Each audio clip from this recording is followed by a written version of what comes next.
Welcome to my class. I am Abdus Salam and you are learning English with me easily and comfortably. My dear viewers, আমরা এর আগের দিন এর যে ক্লাসটা করেছি সেটা কিন্তু ছিল ট্রান্সলেশন সম্পর্কে এবং কিভাবে বাংলা থেকে ইংলিশ করা যায়। আপনারা জানেন যে প্রত্যেকটা বিষয়ের একটা ব্যাকগ্রাউন্ড থাকা দরকার। আমি ইংলিশ ক্লাস করছি কিন্তু আসলে তো আমরা বাঙালি এবং বাংলা আমাদের মাতৃভাষা।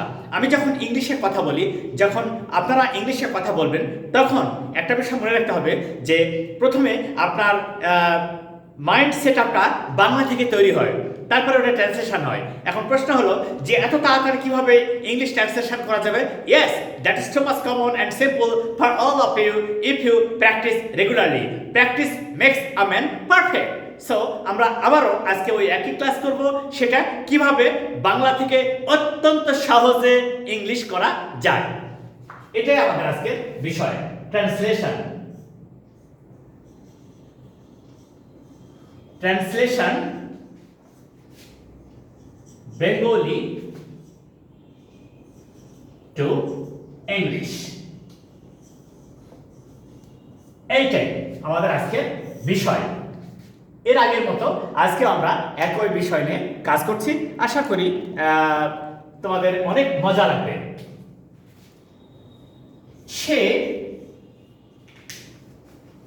সে একটি কলম কিনতে চায়।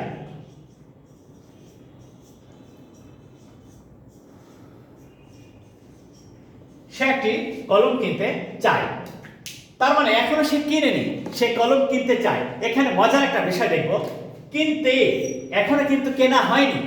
যখনই আমরা এইরকম দেখব সেন্টেন্স, বাংলাতে বাংলা ক্রিয়ার শেষে যখন তে যুক্ত থাকবে, বাংলা সেন্টেন্সে ক্রিয়ার শেষে যখন তে যুক্ত থাকে, ওই তেটাকে, ওই ক্রিয়াটাকে উল্লেখ করার জন্য ইংরেজিতে টু প্লাস ভার্ব হয়, আর এই টু প্লাস ভার্বকে বলা হয় infinitive. Look at it please. She, he wants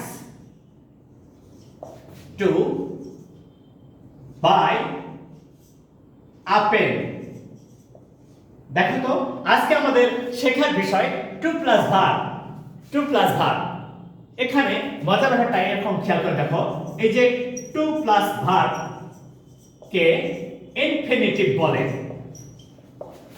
infinitive, এই ইনফিনিটিভ ইহা non finite verb, non finite verb, ইহা নন ফাইনাইট ভার্ব।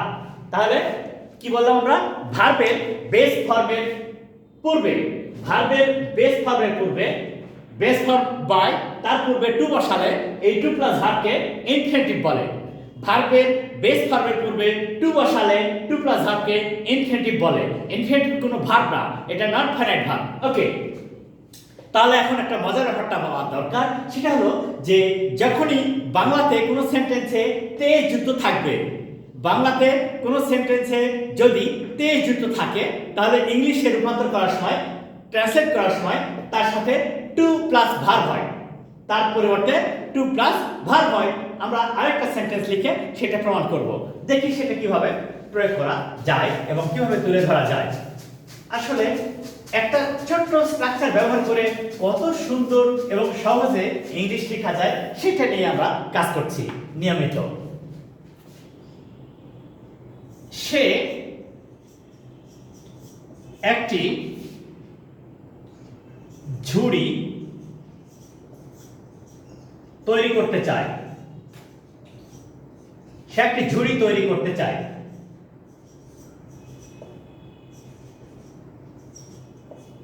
তৈরি করতে চায়, তৈরি করা। তাহলে আমরা কিন্তু একই স্ট্রাকচারে ফিরে যাচ্ছি। কে? সে, শি, হি, চাই, ওয়ান্টস, কি? টু মেক, কি? a basket,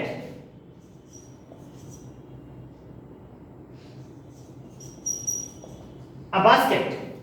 তাহলে খুবই মজা লাগছে, একেবারে কত সহজে একটা সেন্টেন্সকে ইংলিশে রূপান্তর করা যায় বাংলা থেকে। আচ্ছা, কে subject, he or she subject, কে, চাই ভার্ব, এই চাই এটা কি ভার্ব, তে তৈরি করতে, to plus verb, to plus verb, তৈরি করতে, কি তৈরি করতে চায়, বাস্কেট, অবজেক্ট, এটা হচ্ছে কি। তাহলে আমরা কি শিখলাম, আমরা শিখলাম এখানে যে হি or she wants to make a basket, he or she wants to make a basket. তাহলে আমরা কিন্তু ওই স্ট্রাকচারগুলো থেকে কখনো চেঞ্জ করছি না।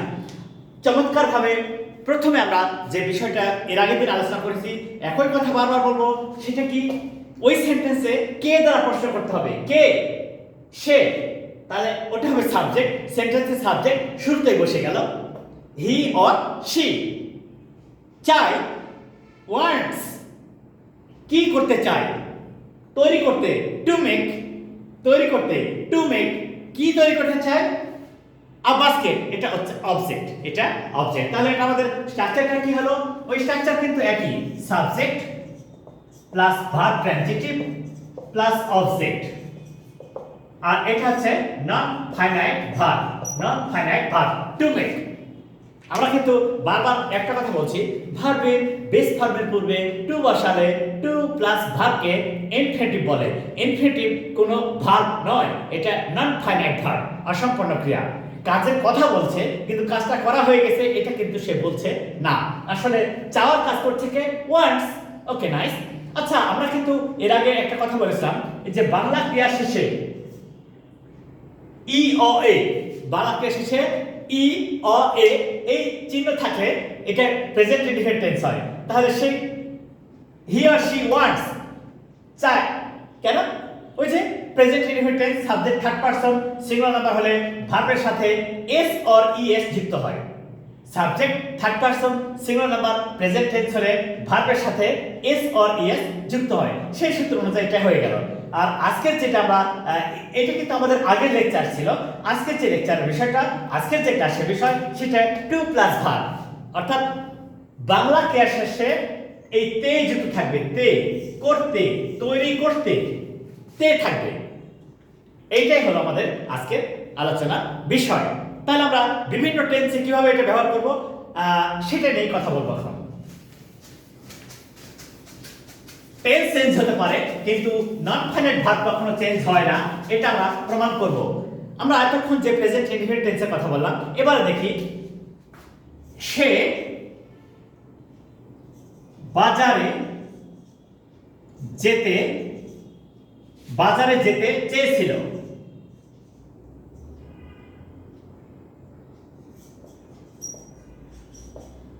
সে বাজারে যেতে চেয়েছিল। ওকে, নাইস। এই যে বাংলা ক্রিয়া শেষে ছিল, ছিলে, ছিলেন চিহ্ন থাকলে সিম্পল পাস্ট টেন্স হয়। এখন প্রশ্ন হলো, যেতে তে আছে না, এটা হচ্ছে নন ফাইনাইট ভার্ব। তাহলে আমরা কি শিখবো, কে, শি, চেয়েছিল, ওয়ান্টেড,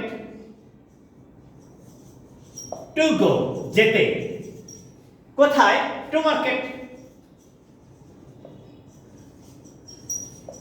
আমরা কিন্তু বারবার একটা কথা বলবো যে আমরা বলেছি এর আগে যে ফাইনাইট ভার্ব কি, the verb which is used with the subject in a sentence and it is changed according to the tense is called finite verb, and the non-finite verb is that verb which cannot be changed according to the tense and subject of that sentence.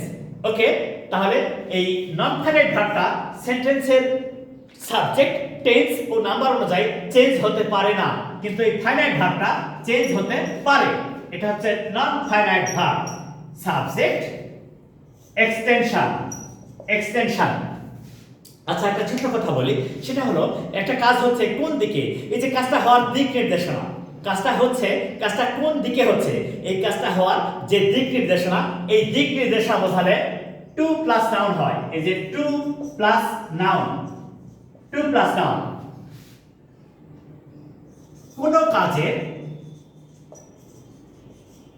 কোন কাজের দিক নির্দেশনা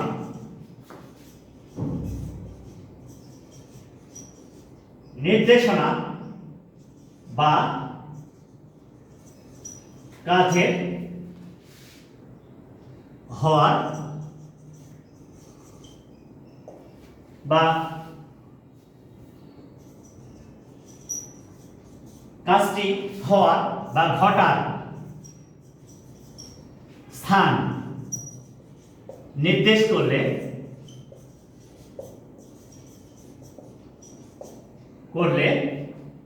two plus noun place হয়। তার মানে ওই কাজটা হচ্ছে, ওই কাজটা কোথায় হচ্ছে, কাজটা হচ্ছে কোথায়, কোন দিকে। এই যে কোন দিকে বা কোথায়, এইটা বোঝানোর জন্য টু প্লাস নাউন হয়, টু প্লাস নাউন হয়। যেমন এই ক্ষেত্রে আমরা দেখব শি, তিনি বা সে চেয়েছিল, ওয়ান্টেড যেতে, টু গো কোথায়, টু মার্কেট কোন দিকে, মার্কেটের দিকে। এইটা হলো আমাদের গন্তব্য। মার্কেটটা হচ্ছে ঘটার স্থান, মানে সে যে যাবে, কাজটা করবে, কোথায় যাবে, এইটা বোঝানোর জন্য টু প্লাস নাউন হয়। এটা খুবই ইন্টারেস্টিং ব্যাপার যে তুমি বলছো I want to go to London, I want to go to London, I want to go to the USA, I want to go to Dhaka, I want to go to Dhaka in this way. অর্থাৎ two মানে কাজটা যে হবে কোন দিকে হচ্ছে বা তোমার গন্তব্য কোথায়, এইটা বোঝানোর জন্যই কিন্তু হবে টু প্লাস নাউন, ওই প্লেসের নাম, টু প্লাস ওই প্লেসটার নাম, যে প্লেসে তুমি যাবা, যে প্লেসে কাজটা ঘটবে, যে প্লেসে কাজটা হবে, সেটা নাউন। ওকে, তাহলে আমরা কি শিখলাম আজকে? আজকে আমরা শিখলাম টু প্লাস ভার্ব বাংলাতে ক্রিয়ার শেষে তে যুক্ত থাকবে, বাংলাতে ক্রিয়ার শেষে তে যুক্ত থাকবে, তাহলে হবে to plus verb, to plus verb. তারপরে কোন দিকে, এই দিক নির্দেশনা বোঝানো হবে to plus noun, to plus noun. আমরা আরো সেন্টেন্স ব্যবহার করে সেটা আরো স্পষ্ট করে তুলে ধরব। আমরা এখন উদাহরণ দিলাম, প্রেজেন্ট টেন্সের উদাহরণ দিলাম, পাস্ট টেন্সের উদাহরণ দিলাম। এবার ফিউচার টেন্সে কি হচ্ছে, ওই একই স্ট্রাকচার হবে কিন্তু একটু ভার্বটার ধরন ভিন্ন হবে। তাহলে আমরা সহজে বুঝতে পারবো, তাহলে সহজে বুঝতে পারবো। দেখো, তাহারা তাহারা আগামীকাল আগামীকাল ঢাকা যেতে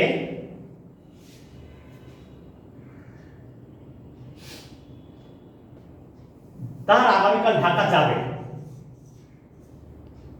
যাবে, তাহারা আগামীকাল ঢাকা যাবে। এখানে একটা মজার ব্যাপার হবে, দেখো, they will go to Dhaka tomorrow. এই যে কোন দিকে যাবে, তাদের গন্তব্যস্থল কোথায়, টু ঢাকা, তাদের গন্তব্য কোথায়, টু ঢাকা। এই যে বে, এর জন্য ফিউচার ইনডেফিনিট, ওই বাংলা ক্রিয়ার শেষে বে ববেন। আমরা এখানে যেটা দেখছি যে সে বলছে তাহারা আগামীকাল ঢাকা যাবে, তাহারা আগামীকাল ঢাকা যাবে। তাহলে আমরা কিন্তু এই যে বেটা দেখে ধরে নিলাম এটা ফিউচার ইনডেফিনিট টেন্স। তাহলে ফিউচার ইনডেফিনিট টেন্স হলো কি হয়, সাবজেক্ট এই শ্যাল অথবা উইল দ্বারা ফিউচার বোঝানো হয়, আর ভার্বের বেস ফর্ম, ভার্বের বেস ফর্ম। আর ওই যে দিক নির্দেশনা বোঝালে টু প্লাস নাউন, দিক নির্দেশনা বোঝালে বা গন্তব্য বোঝালে টু প্লাস নাউন। একেবারে সহজে এটা আমরা করতে পারছি, একেবারে সহজ, একেবারে সহজে করতে পারছি। এবার আরেকটা সেন্টেন্স দেখো, সে আগামীকাল বাজারে যাবে, সে আগামীকাল একটি বই কিনতে বাজারে যাবে।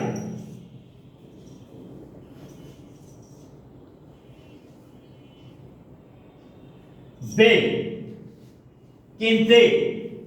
এত একটা চমৎকার সেন্টেন্সকে কিভাবে ইংলিশে ট্রান্সলেশন করা যায়, এটা আমরা নিয়ে কাজ করছি। আচ্ছা কে যাবে সে হি যাবে উইল গো দেখো তো তাহলে আমরা কি শিখলাম কে যাবে কে হচ্ছে সাবজেক্ট হি যাবে will go K say will go যাবে উইল গো যাবে আচ্ছা সে যাবে কোথায় যাবে বাজারে to market he will go to market কখন টুমরো